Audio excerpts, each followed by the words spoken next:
Had a great segue from Nicholas. Um, and a plug for Barb. Barb, of course, as Nick mentioned, used to work for Empower, but Barb has struck out on her own and now has her own consulting firm, um, Missouri, and I'll have to read it here, Missouri Behavior Consulting. And so she is a great part of our community.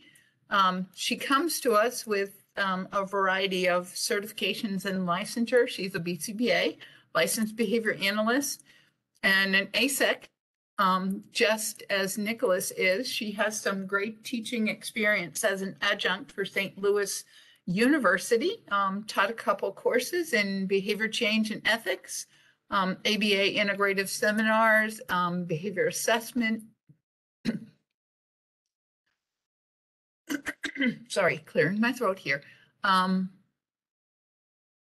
has a Master's of Science from Southern Illinois University, a Master of Education in Psychology and Measurement and Evaluation from University of Illinois. She's got a certificate in legal aspects of education from the University of Illinois, a master's in teaching from the University of Illinois, and a master's in music education. Wow, what an eclectic background, Barb. We definitely welcome you with all your vast experience in the area of education.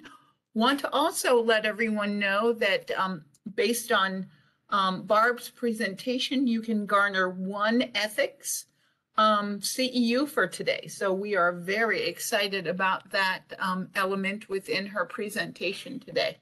So without further ado, Barb Gross, welcome. Give her a round of applause. Let's hear some, see some emoji clap hands there. The virtual goes up on the side. All right, so I am hoping to just double check if I can get a thumbs up, or Rita, if you can be so kind, just let me know. Can you see just like the single main screen and you have captions? Is that right? That is correct. We Beautiful. are good to go. And of Outstanding. course, as indicated before, there will be a code word somewhere hidden in the presentation. Ooh, I don't even know where it is. That's right. okay. I will jump in. Phenomenal. Well, thank you for the introduction. It is a bachelor's of music education. In my background, I'll kind of talk a little bit about that, but that's all good. I'm so glad that everyone got to hear the the information, the expertise coming from Nicholas. And I think that this is just going to kind of like maybe layers a little bit on top of that. We didn't do that on purpose. It's just how it kind of went. But yep, you got to hear all that. My name is Barb. I use she, her pronouns. And my organization, sort of like providing supports within the state of Missouri, is Missouri Behavior Consulting. And then there's also an organization that I have that's with the support of my friend and colleague Warner Leland, and that is Sex Ed Continuing Ed, and we provide literally just that. It's continuing education related to all topic sexuality. So let's dig into this, make sure I'm clicking the right buttons on the right screens. There we go, beautiful. So in an hour, I'm gonna try real hard to get it all in, but talking about relationships in general, why they're important, what pieces I have to share about that, some of the barriers that are identified, especially within adult support having to do with adults with intellectual developmental disabilities, some of the barriers to being able to access relationships, and then just some ideas of ways that we can take some actionable steps at a almost like a systems level to be able to improve relationships. So here we go. Just a little bit about me.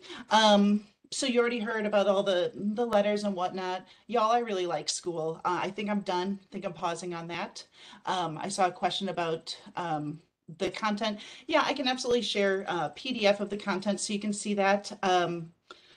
Let's see, what are the things that are good to know? I spent a decade teaching music, pre-K through high school, and sort of let's see, oh gosh, it was a while ago, but I did that for about 10 years, 11 years, something like that. And sort of stumbled into the field of behavior analysis, and I went, oh my gosh, this makes sense. Like, explains everything that I ever wanted to know about why people do what they do. So jumped into that with both of my feet and the rest of my body, and spent a good amount of time, about actually gosh, I don't know, good amount of time at Special School District of St. Louis County. So here, one of the sort of like really positive shifts in my life. And then as of last year, kind of jumped in with Missouri Behavior Consulting, a couple other places in between. And like Nicholas mentioned, also worked with him and his team at Empowered, a Center for Sexuality, which really it gave me an opportunity to sort of like mesh all of the things that I already knew and appreciated about sexuality, and then the things that I knew and appreciated about behavior analysis. So synced those together. And that's a little bit about myself. So there you go. I also have two very small dogs. They might bark. I'm going to apologize for it and keep them as quiet as I can. Just a real quick, trying to not have a whole lot of things that are going to be exceptionally traumatic, but just an awareness that, you know, because we're talking about relationships, there's a potential that we might be discussing things related to especially sexual abuse or sexual assault. And bringing that to your awareness that that may be something. I don't intend to have anything that's very specific though. But just again, as a heads up, that may be a part of it. If at any time you're feeling uncomfortable and need to step away, absolutely. If there are pieces that you missed, please reach out and I'll make sure to get that to you. But like I said, don't anticipate anything very specific, absolutely nothing explicit. Great. So starting out, talking a little bit about some of the reasons why social connection is important. I think we know this intuitively, but I kind of started digging around going like, well, I know that relationships are important for a lot of different things, that it improves not just mental well-being, but it also improves physical well-being, and found the work of Emma Seppala, who's at Stanford University.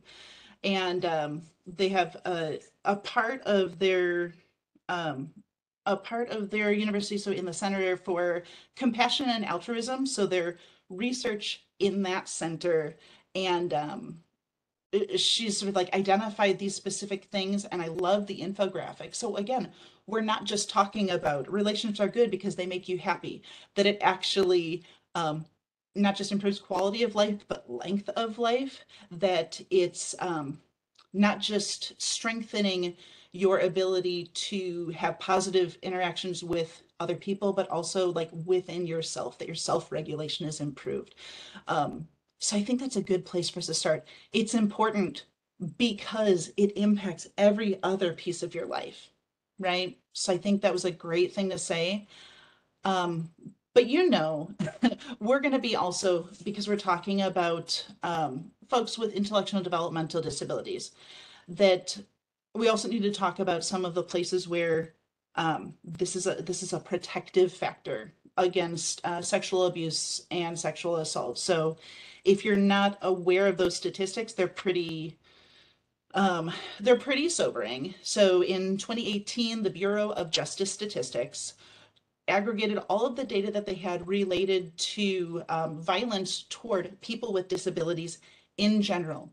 And when they started extracting and analyzing that data and looked specifically at sexual abuse or assault, and specifically at intellectual and developmental disabilities, what they ended up finding is across the lifespan that people with intellectual and developmental disabilities are more than 7 times. So it's an odds ratio. Like that's not just like 70%, more than 7 times likely to experience sexual abuse or assault compared to the general population. For people who identify as women, that would be more than 12 times more likely. So you'll notice I am really picture heavy with things. So I sort of have all the hands encapsulating a couple of like sort of like bubble stick figures of people. That idea of protection is really important. As behavior analysts, this is something that's especially not just important in general, but it's encoded within the ethics code for behavior analysis, for behavior analysts. I said encoded and code in the same sentence, but that this really is, we are obligated to be developing interventions and plans that are promoting beneficence. And for my mind, if we're going to be doing something that's beneficial, part of that is also reducing harm, right? So that's a big piece of how this is going to relate to us there. So I can't talk about the work that needs to be done to reduce the probability of sexual abuse and assault without talking about Dave Hingsberger, who was a sex educator and researcher in Ontario, Canada. He passed away fairly recently, but his life's work was really around being able to promote education and access and opportunities that were going to be improving not just sexual relationships, but quality of life. And the ring of safety, this thing here, identifies these primary protective factors. They kind of go around this ring, kind of going around the people.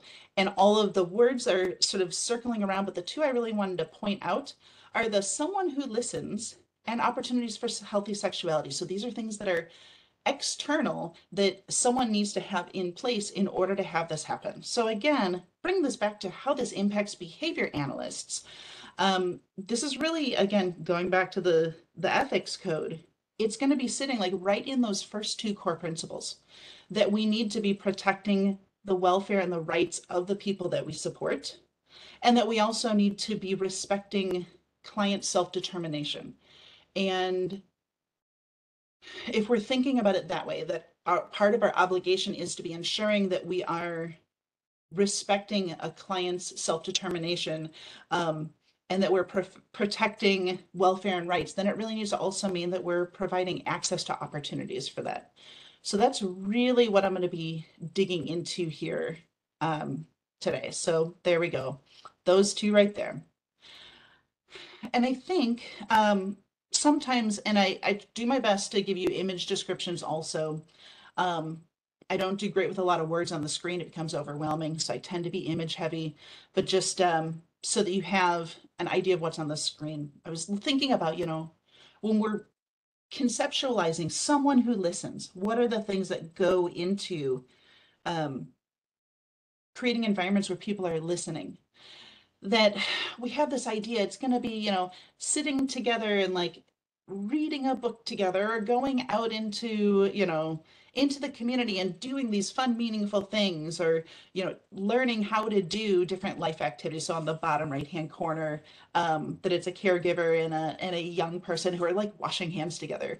We have these really beautiful ideas of what that means. Or as it pertains to building friendships, same idea. Friends are also people who can listen.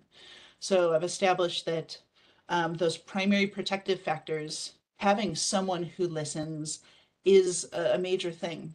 I think we have these great ideas that we're going to be able to build friendships. And I like, again, the images that you have, that it might be groups of people together. It might be a couple of people who are getting together and having fun, maybe, having a drink together, maybe not, but that we have these beautiful ideas of what we want friendship to be for the people that we support. And then, of course, as it pertains to romance, those opportunities for healthy sexuality, right? That we've said these things are all important. This is helping to keep people safe, improving quality of life. So the big question is this happening? Do we currently have systems in place that are providing these opportunities for building relationships with people who are going to be listening, supporting, or people who are, again, in those friendship relationships or romantic relationships? And unfortunately, the answer is that they're not. And I want to see if I can get this to pause. I love the little image, but let's move here. Nope, we're not. This is not something that we generally have. So let's see if we can figure out. And the next thing I want to talk about is why this is happening. And I almost feel like I was giving you a little bit of a like almost like a bait and switch with the title of like, this is about you and what you can do. But what we're really going to be talking about is about systems. So this, I love the visual of this, that it's So here's the individual and the things that might impact the individual. But then these systems that build up from here, this is an ecological model that's specifically about risk of sexual violence for people with intellectual or developmental disabilities. It's conceptualized in a couple of different places. Holomat's 2009 is like one of the articles, and yes, I will absolutely provide references so that you can check it out. Please read it. It's a great conceptualization of how we end up in these situations. But the other one is the work of Dick Sobsian. This is a much older research. Actually, this comes from the 90s, early 90s. But looking at all of the different factors that are leading to either promotion of or lack of access to supportive environments. So again, as behavior analysts, we're supposed to be doing this. We're supposed to be identifying and addressing the factors that are either increasing access or impeding access to the supports that we provide. So I feel like absolutely fits within the scope of what we should be discussing. There are these sort of, again, circles that are encapsulating each other. So we have the individual level, that's obviously the individual and the things that are immediately within their sphere of influence. The microsystem I kind of think of as like the immediate social networks. For the people that I support, because I support exclusively adults, almost completely in some kind of supported living setting, but this would be individual and family members, primary caregivers, direct support staff. As a helping professional, I'm probably within that microsystem sphere. But then on top of that would be like the exosystem. These are things like employment settings, leisure opportunities, access to the community, and like not like the Walmart community. Walmart is not the community, but the community at large. And then the big system on top of that, the macro system, that this would be what we would call like greater society. These are cultural factors. So we're going to dig into each of these one at a time. And I promise, I'm not just going to say things, I'm going to back it up with some stuff. And again, yes, we'll make sure you have the references too. So, And Barb, I'm Yes, going to ma'am. pause you here. Ooh, are we doing a code word? Code word. The code word is help wanted. So please put that in the chat. Love it, right? I put it on the page. Yeah. So when I'm thinking about some of these, again, the sort of um, uh, exosystem kind of factors, and I'll go back just so you can see it again. Sorry, the microsystem factors, immediate environment, the people who are supporting. Y'all know, like, no one has staff. It's a reality, right? For a lot of reasons. I'm going to do a real quick shout out. I don't know if Dr. John Groshio is here right now, but if he's not, even if he is, whatever, listen to him. He's going to tell you hopefully about this. And if he doesn't, ask him more. I think he's got some really good conceptualizations of this. But let me tell you that that when we look at this again, looking at what the research tells us, there was a pretty big study in 2018 looking at what some of the barriers to friendship and quality of life were. This is Friedman and Rizzolo, 2018, really large scale study. So getting information from 1,300 individuals with intellectual and developmental disabilities. And when they looked at this information, what they identified is that two things were correlated, inferential stats, but correlated with lower probability of friendships. So those two things, I mean, several things, but two of the specific things are 24/7 staffing. When there's someone who is right there with you all the time, so peeking through the window, there's my image description, somebody who's right there with you, it is an impediment to accessing positive relationships. The second thing is high staff turnover. So you'll notice it's not even talking about we don't have enough people, it's that we have sort of that rotating door of people. So I think being aware of what, how many people that we can support ethically as behavior analysts, making sure that we're able to be consistent if we're going to be taking on cases, that we can consistently show up. And be providing services as we've recommended. So, I mean, if we're going to do ethics codes, if I'm going to like shout out numbers, that's a 4.03 for y'all. That piece about supervisory volume, making sure that we're only taking on what we can. That does mean that sometimes we're not able to, support everyone that we want, which is hard for me. That's very hard. I'm getting better at saying no, but that's a piece because that rotating door factor makes it harder for people to get the relationships they want. Other things that were identified, the overall respect, and I know respect is sort of a mushy term, that the overall respect of the support staff was correlated with the probability of friendship. So in other words, when folks felt like their support staff respected them, they were more likely to have good, meaningful, desired friendships. That the staff attitudes either like enhance or discourage friendships. So now moving into a little bit more like qualitative research. This is a Fulford and Kibigo. This is 2016, so not super recent, but recent enough. 2016, it's like newer than my car. But they looked at 18 different studies that were related to friendship and intellectual or developmental disability, and said that the attitudes of staff, if staff felt like relationships were important, if they felt like friendships were important, that was, again, one of those factors that either promoted or impeded access to just friendships, not even like romantic relationships, friendships in general. Another thing should be a surprise to no one. Yep, I've got like a Go Talk kind of up in the upper right hand corner with the icons with that sort of like hard plastic. We gotta like find the buttons and get in there. But when staff members, and there's one person who I really hope is listening because they've been looking for some research talking about the importance of being able to communicate effectively with the people that we support. But again, coming out of some of the research available says that when support staff are able to communicate effectively with the people they're supporting, then it means that they're more likely to be able to promote relationships, which should be a surprise to nobody. But not a super shocking thing that when Iacono and colleagues looked at situations, a longitudinal study actually, but 182 individuals comparing sort of like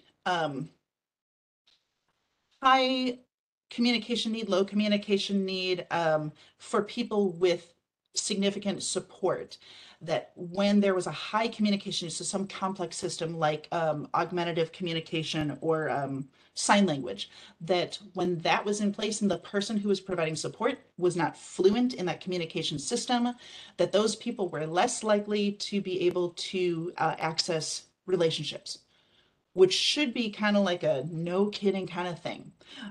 We have to make sure that the staff that we're supporting have training on how to use any sort of communication system, which could be being fluent enough in ASL to be able to communicate with someone who is a sign language user, being fluent enough in a communication system for someone who is using augmentative communication.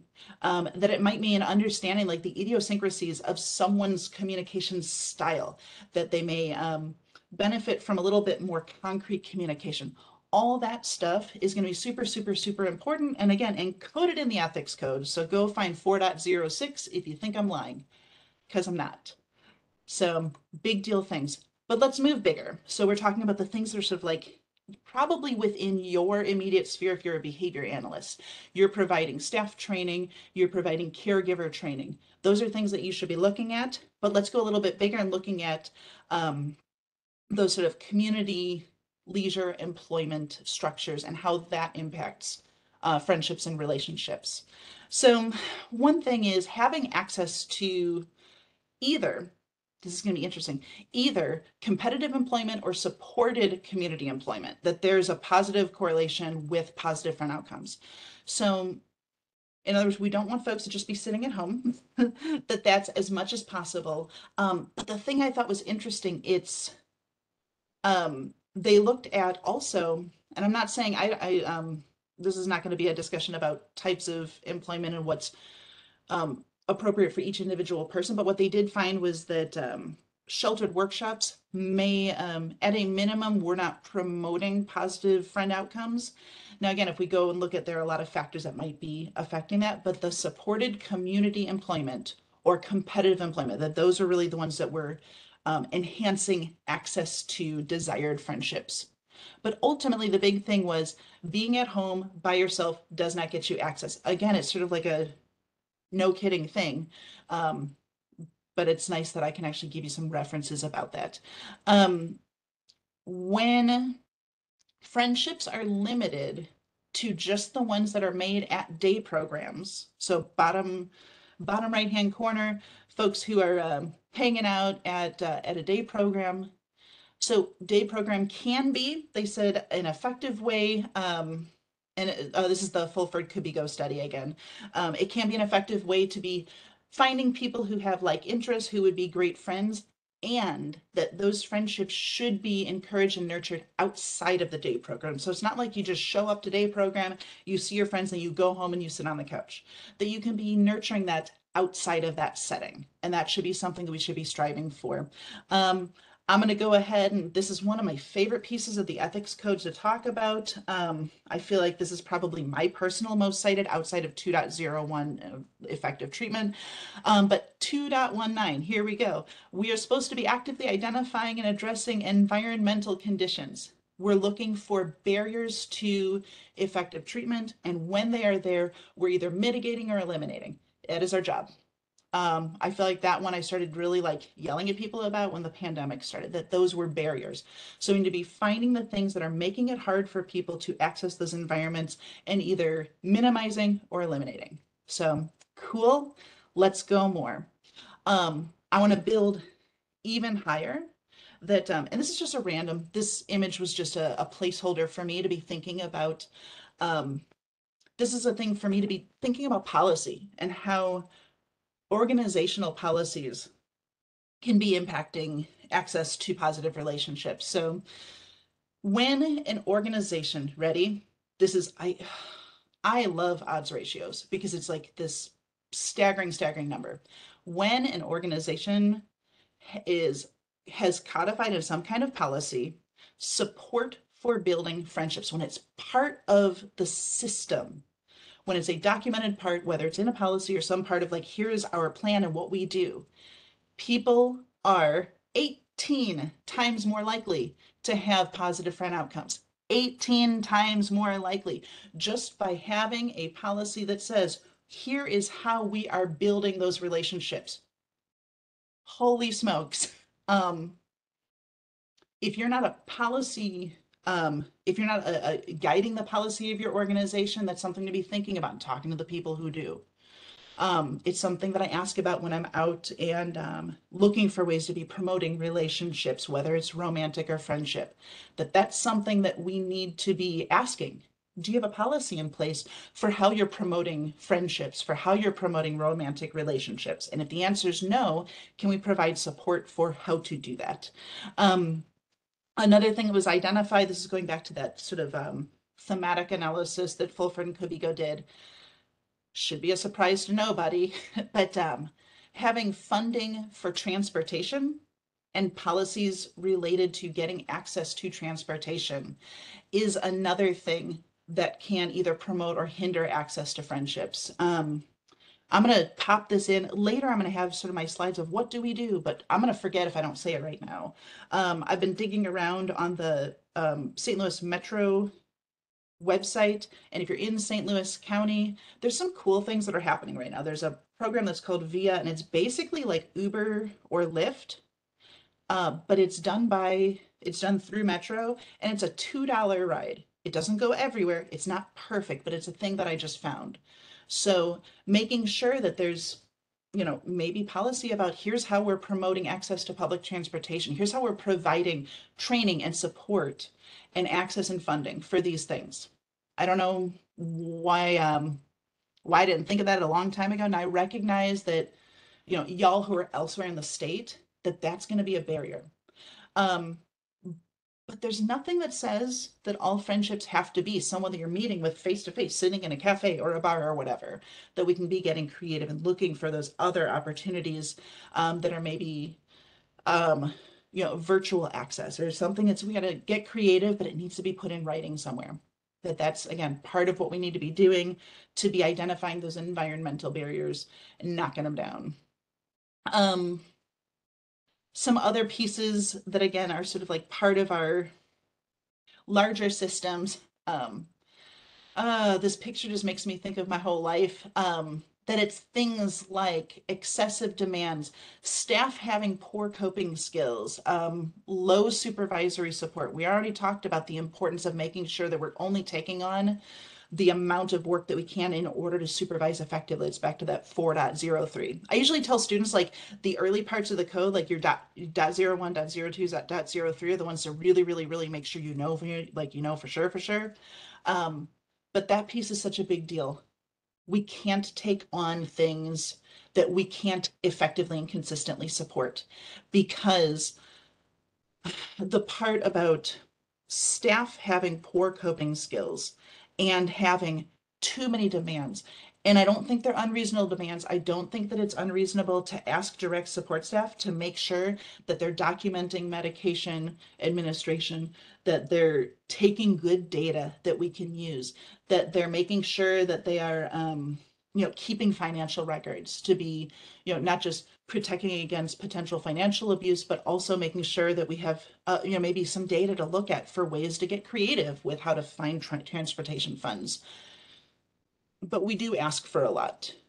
So if we're making sure that we're taking on as much as we can to be able to do the good work, but not so much that it's stretching us, so that we're leaving support staff, whether it's direct support staff or RBTs, registered behavior technicians. If we're making sure that we are only going that far to do good work without stretching ourselves, then we can make sure that we're providing effective training around self-care and staff burnout. I'm giving away all my later slides. We'll get there and I'll just kind of reiterate myself. But that's kind of the course correction for that piece. All right, let's go one more. This is honestly one of my favorite parts to talk about ish. I get a little ranty and I'm not going to apologize about it, but the macro system, your greater society, your cultural factors that are going to be impediments. It's my most esoteric images. But I've got things like, this red arrow that's breaking off, or the dandelion puffs, or this door that's kind of closing. All very woo-woo conceptual. But the big thing is,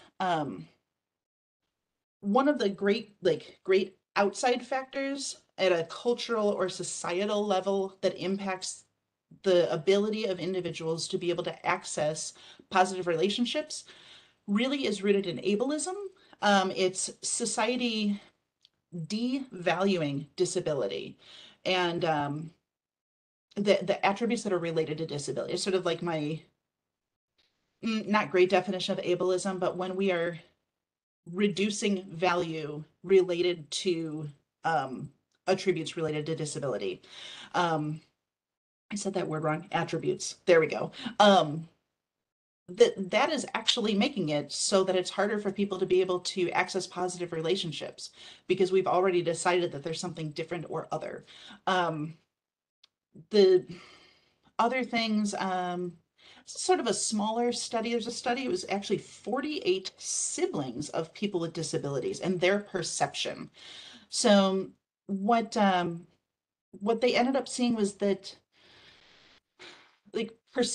perception, so conceptually, that people with disabilities that again, surprise to probably nobody, but removal of independence, that having things that are just considered like deviations from the norm, and deviation from the norm is bad. That's why I got the red arrow in there. That sort of like perpetuates ableism. This will happen sort of like generationally, and then we teach our kids and they teach our kids and so on. The other thing, there was a neat study that was done. It was actually really recent. 2022, super recent, like this year was when it was published, but it was 42 dyads of staff and individual interviews. I hope some of my students are listening, because I said dyads and they like when I say that word, but staff and an individual who's receiving support, right? And talking together about what's their conceptualization of like their relationships. And one of the things that came up that was interesting is just the perception of the individual as a service user. The words themselves were part of the issue. Thinking of someone as a service user was like decreasing the ability of the staff member to be able to be practicing empathetically. Wild. So we use these terms. So I personally use the term client. I know other people who use the term individual, service user, patient, whatever. I think we need to also continue to circle back and make sure that we're talking about people like people as well. One thing that I talk a lot about, the ethics code tells us that we need to be cognizant of culture. It would be easy to talk about this as non-discrimination. I think that's important too, but I want to talk about culture. We are supposed to be identifying, evaluating, and addressing our biases continuously as behavior analysts, continuously. And I think something that we need to start thinking about more in a practice where we're supporting people with disabilities is that disability culture is a thing. That if we think of culture as a group of people who have shared experiences and shared practices that they do potentially together in community, but that there are these common themes, then I would say disability culture is absolutely a thing. And the more that we can be recognizing, respecting, and uplifting that, I think it assists the people that we support to be identifying that there is a shared culture, which then addresses some of the pieces that I see with the people that I support around self-esteem and not wanting to spend time with other disabled people. You know what I mean? Like if you feel like disability is a bad thing and you are a person with a disability or a disabled person, and you've decided that disability is bad, then that's going to create self-esteem issues. And also you're not going to want to go talk to other people who are going to have similar experiences, and you miss out on opportunities. So I think this is something we need to talk about more. So what do? This is our actionable stuff. I've already given you some of the pieces, but I'm going to give you a little bit more. Here we are. First thing, we need to be thinking really carefully about how we are providing how we're improving our teaming and our staff interactions. So one, nobody in this group better be mad about me saying that I think we need to be regularly reviewing data. If we say that we want to have good policy and have consistent access to documentation that says that we should be building and promoting relationships, then we should be taking data, right? On how much people are getting out and interacting with people that they want to be interacting with, and using that to be identifying if we have good quality of life outcomes, right? Having consistent and clear communication. Now, I think this is also going to address the piece about staff stress and burnout. If we're communicating expectations clearly, I think that helps everybody. It hurts nobody to have clear expectations that are from the outset, and also happening consistently throughout that supportive relationship with our staff. This kind of stuff has to be strong in order to make sure that relationships are effective. There was more like a conceptual paper. So again, like that sort of like qualitative thematic sort of research. This is Gomes and McVilly 2019. I might be wrong, maybe 2018, but I think it's 2019. But they looked at these, what are the factors related to effective staff relationships or effective teams. Talking to people who are in these teams, so direct support staff, they're going to tell you what they want. And one of the things, it's the last thing on the slide, but I should have made it first, approachable and present. I almost said pleasant. Be pleasant too. Present, showing up and being in the space kind of leadership. So again, that goes back to the piece of making sure that we are taking on only what we can handle. It's also, to me, this is a 2.01 thing. I already said 2.01 one of the biggies that you should know, but making sure that we're doing things that are effective. You can't do that if you're not showing up, and you definitely can't do it if you don't have data to support that what you're doing is effective or not. So please take data. Sound good? Great, thank you. We got to talk about policies also. There was a neat, when I was looking for things, I was like, I know policy is important. I know that having these pieces of policy is important, but who's talking about it? So I found out that in Australia, um, the way that they the way that they conceptualize what's important, at least like on an what's the word, insurance level. Oh, that's right, because it's called the NDIS, the National Disability Insurance Scheme. Um, but there was a set of recommendations that was done related to the NDIS, which is again Australia specific, but um, that a couple of researchers, Meltzer and Davy, I looked at my notes, I didn't have that from memory, um, but they identified some things that were important to have in policy that were going to be promoting relationships. So having training opportunities for staff, talking to staff about why this stuff is important. I think this kind of all the things I've said, talk to staff about why that stuff's important. If you haven't listened to anything that Dave Hingsberger has ever said, go listen to what Dave Hingsberger spent his life doing. I can give specific suggestions, but you can also search for his name and find a bunch of like videos that he's done. But there are people who are in the field doing this stuff. Y'all heard Nicholas a little bit ago. Continue getting that information and then disseminating to your staff at a level that's going to be connecting with them for the work that they're doing. Having discussions about what kind of relationship needs people have. I think centering the importance of relationships in general and talking to staff about what relationships mean for them in their lives, and then connecting, hey, we support people, right? That's why I have the image with like the little, stick figure people again. We support people. So if it's important for you, it's probably important for the people that we're supporting too. So let's make sure we are really centering and having discussion about what those needs are. And then again, talking about the importance of having this in our policies. And I think the policy may not get into details of how to create the opportunities, but I think we need to have procedures. I think we need to have training plans. And absolutely should be it should be client centered. The person receiving the support should be steering what kind of stuff they need. So this is sort of your no kidding, obvious common sense stuff. It's always got a little light bulb. Should be already in your brain.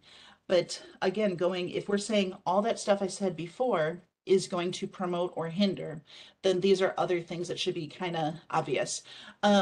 Being aware of what kind of specific support needs people have. I'm going to have one resource that I'm going to like shout from the rooftops to everybody. We are fortunate to be in the state of Missouri, so I think it's a good one for us. I'll get to what it is though. No spoilers. But having an awareness of what kind of relationships the people that you support want, which means you have to talk to the people you're supporting to find out what they want. If that's something that the person you're supporting doesn't really know yet, then I think looking at this is like a voting with your feet kind of experience. What are people going toward? Voting with your feet, I don't know. I wish I could tell you who gave that term to me, but I love it.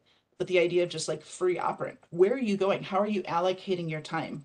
And that's going to give a little bit of insight into what kind of things people want to be doing.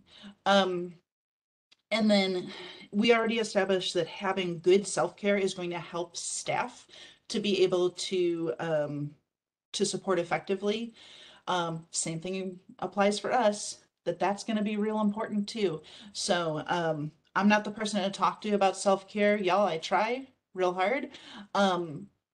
If you aren't aware of, if you've never talked to Shane Spiker, he's a behavior analyst that's in Florida. His dissertation was on self-care and behavior analysts, and he has some really good resources as well and does some of the trainings on that topic.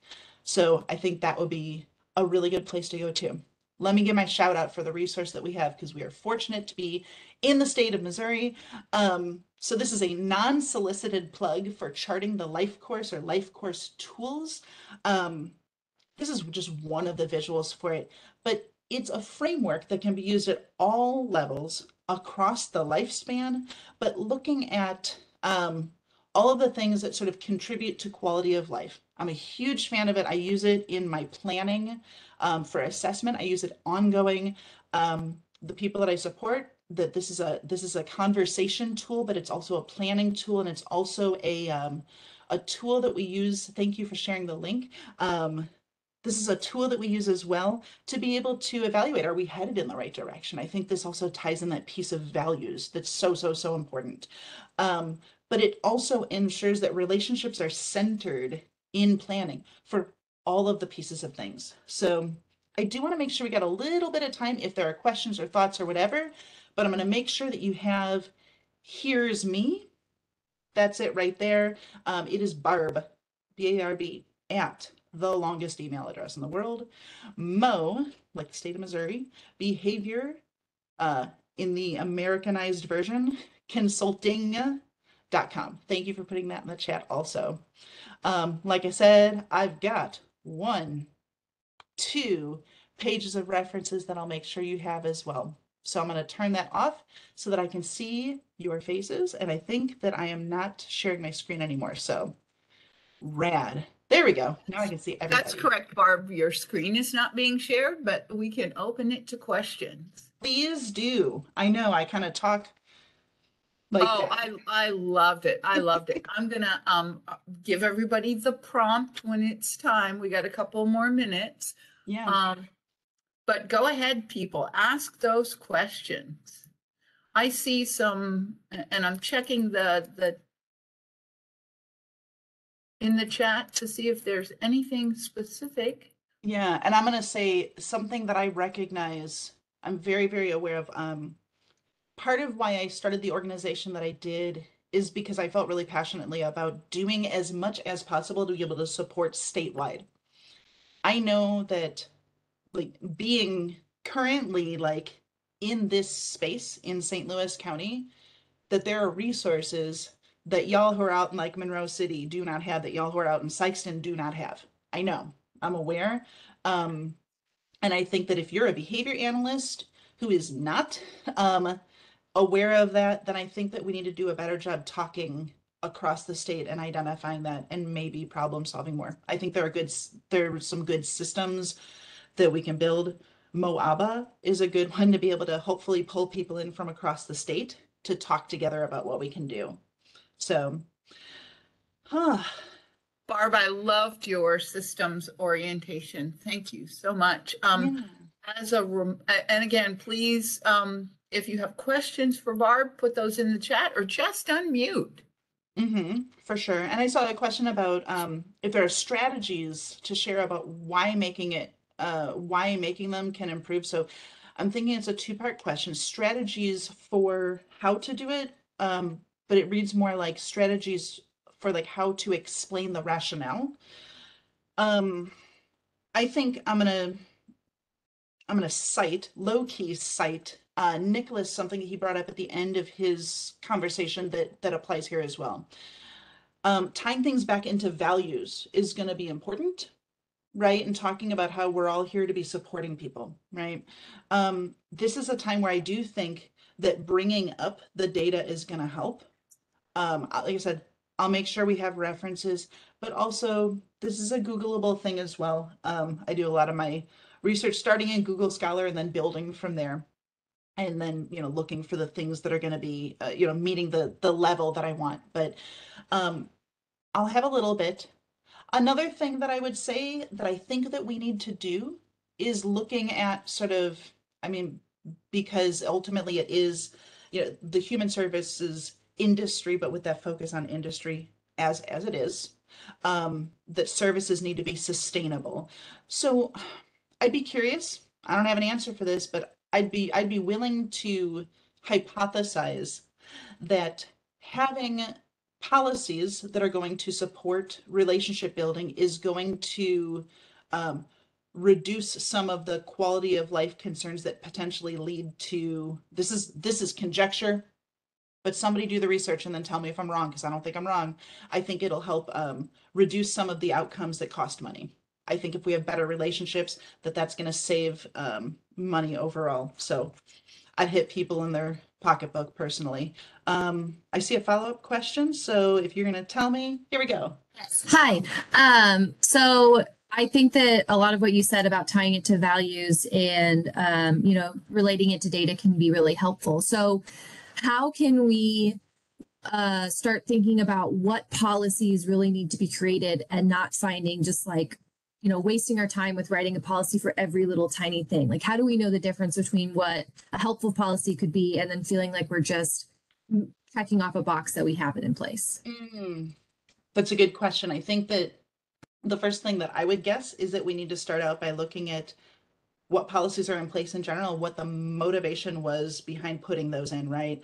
There are policies around, making sure that there's a good monitoring handoff policy for things. I was just talking to somebody before we met about, their food stamp card and who was doing the hold off and who is holding things. And it is, again, to decrease the potential for financial abuse. So what's the motivation behind it? And again, with this one, I think that would be an important thing to put into the policies, the rationale. Hey, it's important to make sure that we are deliberately taking steps to identify desired relationships for the people we support and to identify opportunities to be able to access that. Here is why, blah, blah, blah. And then the other thing is, I don't think it needs to be like this overall big thing. I would start real simple with that. Identify what people want and then identify resources for it. I think that generally speaking, we're talking policy, and I don't do a bunch of policy writing, but I feel like policy is usually explaining what it is and why it's important. And then we need to have the systems in place that are going to be talking about who's accountable, how we're monitoring, all of that. Did that answer you a little bit? Yes, excellent. Thank you so much. Cool. And I'm going to reach out. Kena kind of asked the question, but I want to make sure that there was a question back here, and I'm searching for it in the chat from my associate and colleague, Karen Fry. Yeah. Can you please elaborate on or describe policy to promote access to friendship? And Barb, do you think what you just responded to Kena answers Karen's question in regards to that? Or Karen, do you want more elaboration from Barb on your question?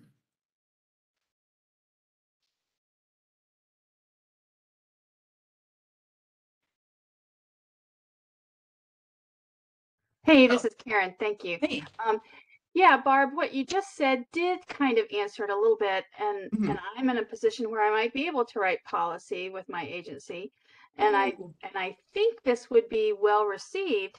But do you envision like a policy that is, I don't know, what do you have in mind when you think about that? What words do you use? I think that what I keep coming back to when I think about this, and I don't think there's enough of it. I mean, I would be curious if I said to this screen that I can see of about, I'm real bad at math, but about 30 people on my screen, and I said, raise your hand if your organization currently has a policy that emphasizes the importance of friendships and relationships and commitment to finding those. If I asked people to raise their hand, I'm guessing I wouldn't see a ton of hands. And for what it's worth, in like full transparency, I don't have a policy. I'm also teeny tiny, but okay, see, like, I don't know if people were like taking that as a cue, but I didn't see any hands go up. But I think where I just got myself sidetracked, because the question was about what do we put in it? I totally got myself sidetracked. Oh, Karen, sorry. That's okay. But I think the big thing is that I think start with, I got it. Okay. What I keep coming back to is it's a quality of life thing, right? And I think that there are places where quality of life is mentioned in overall agency policy. And if it's not, we got to work on that one first. Access to positive friendships, and relationships of all of the kinds positively impacts quality of life. So maybe that's the place that we start, is putting that together. Is what do the quality of life policies look like? And is there a place for this? And then are we giving some general suggestions for how to promote, evaluate, and problem solve? Thank you. That's a good starting point. I appreciate it. I'm going to ask everyone who wants their CEUs for certification to put that magic number in the chat box so that we can capture it. And while that's happening, I'm going to pass it off to my associate, Kathleen. Yep. Actually, Kathleen, can I answer a question while is that okay? Do I have a second? Oh, Cool. please. I saw a question. And so how do you talk to guardians about the importance of folks having relationships when they don't want the people they're supporting to have any, or the people that they are guardians of to have any relationships? So I don't know if I'm the best person to handle that, because I'm going to get angry. But I think I'm going to kind of come back to, you really want no relationships? Like really, really none? Like really, really? Are we sure? But I would actually do, and I know that there are a couple of people who maintain guardianship for folks that know me, so they can verify and say I'm not lying when I say this, but I don't believe that that's 100% unilaterally true. Zero relationships, because you have relationships with the staff who are supporting you. You have relationships with your doctors, with helping professionals, like all of those things. And I think we look at friendships and romantic relationships as an extension of that.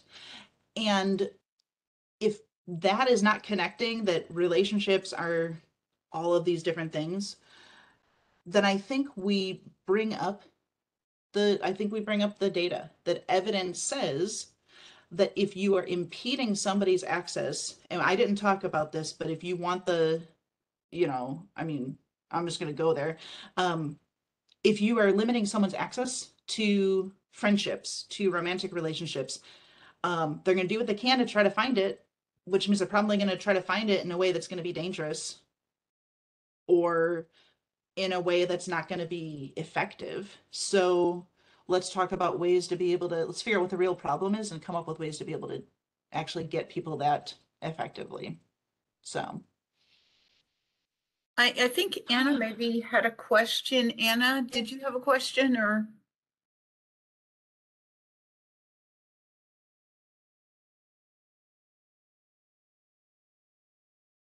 Maybe not. that's okay. Yeah.